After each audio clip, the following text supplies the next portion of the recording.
That's right. Of course, it's absolutely clear that this was a decision which was basically conveyed to the Chief Minister, the former Chief Minister now of Gujarat, Mr. Vijay Rupani, and he abided by the decision which was taken by the top leadership of the Bharatiya Janata Party. And he's, of course, said that he will be available to work within the BJP organization ahead of the elections in Gujarat at the end of 2022. So, of course, being a disciplined worker of the Bharatiya Janata Party, but clearly like we were discussing earlier, Sneha, this definitely gives a handle to the opposition, because now the opposition can say that the BJP has, definitely got its task cut out, especially because if it cannot trust its own chief minister to lead the party to victory, or just basically to lead the party into the elections, upcoming elections, then clearly it has, some issues to deal with. The fact that, the people's perception of the party has taken a beating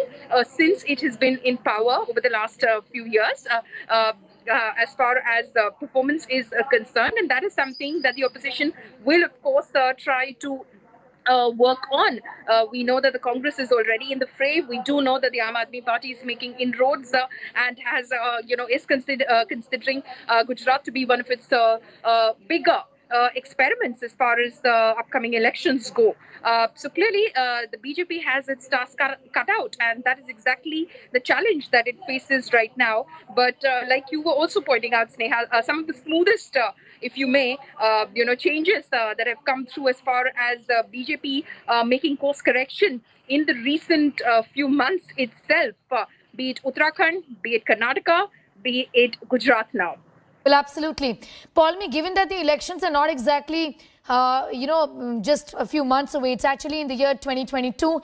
What I think, and do correct me if I'm wrong, is that there is going to be some reshuffling within the cabinet also. Will there be some major changes or some sort of cosmetic changes? What are you really picking up on that front?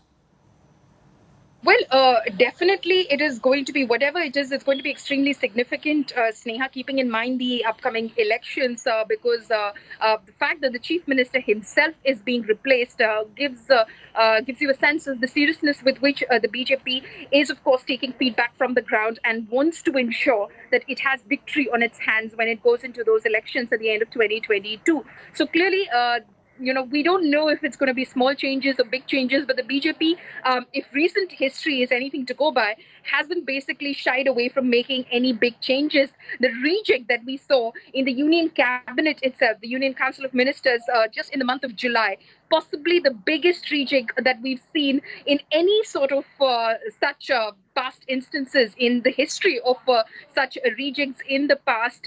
38 ministers being dropped, more than 40 being inducted, new ministers being inducted. Clearly, something that nobody had anticipated. We had anticipated at that point of time that it's going to be not a very small cabinet rejig, but it's going to be significant, but nobody had anticipated the scale of it. So it basically went on to show that the Bharatiya Janata Party is not shying away from making a big changes. The messaging, of course, the narrative that goes out, the BJP hopes the narrative that goes out is that, they're willing to course correct, they're willing to accept and concede that, okay, we may have made mistakes here and there, and we are willing to fix that problem.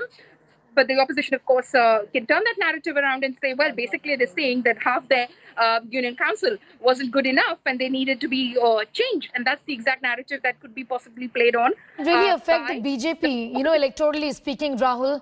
Does that affect the BJP? Because this was one of the arguments, even when we were seeing, in fact, the cabinet reshuffle earlier this year, that if at all the Prime Minister drops Dr. Harshvardhan, for example, it's going to be reflective of the fact that they were unhappy with him, the manner in which he handled the pandemic.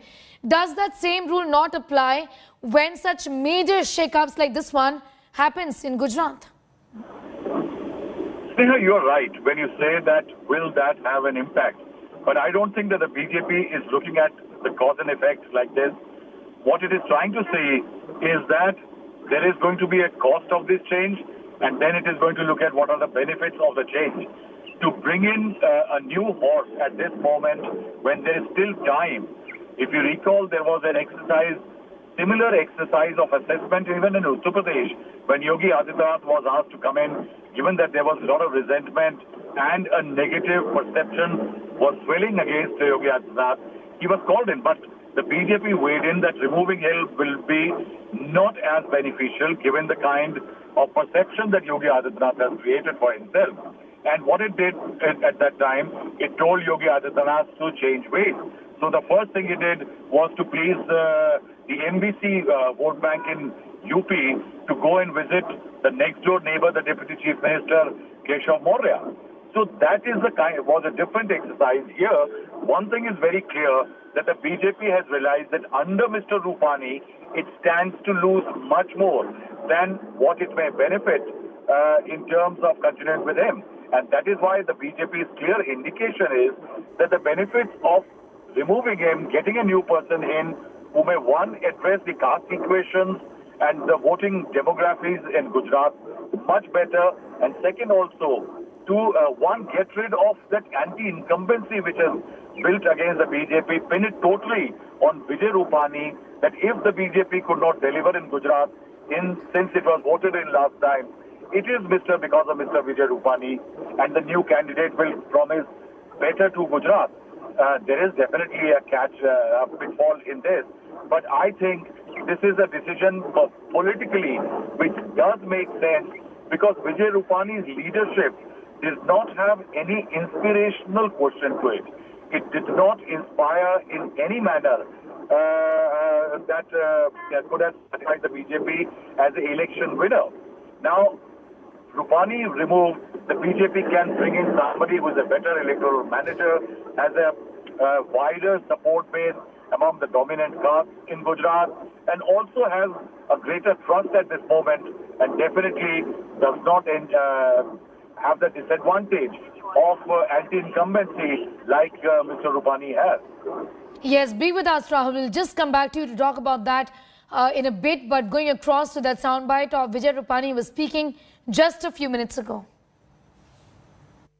मैं Bharatiya Janata party के प्रति अपना आभार व्यक्त करता हूं कि मेरे जैसे एक पार्टी के कार्यकर्ता को गुजरात के मुख्यमंत्री पद की महत्वपूर्ण जिम्मेदारी दी। गुजरात के विकास की यात्रा में गत 5 वर्षों में मुझे भी योगदान करने का जो अवसर मिला, उसके लिए मैं माननीय प्रधानमंत्री जी के बहुत आभारी हूँ, आभार प्रकट करता हूँ। मेरा मानना है कि अब गुजरात की विकास की यह यात्रा प्रधानमंत्री जी के नेतृत्व में एक नए उत्साह, नई ऊर्जा के साथ नए नेतृत्व में आगे बढ़नी चाहिए। ये ध्यान रखकर मैंने गुजरात के मुख्यमंत्री पद के दायित्व से त्याग पत्र दिया है।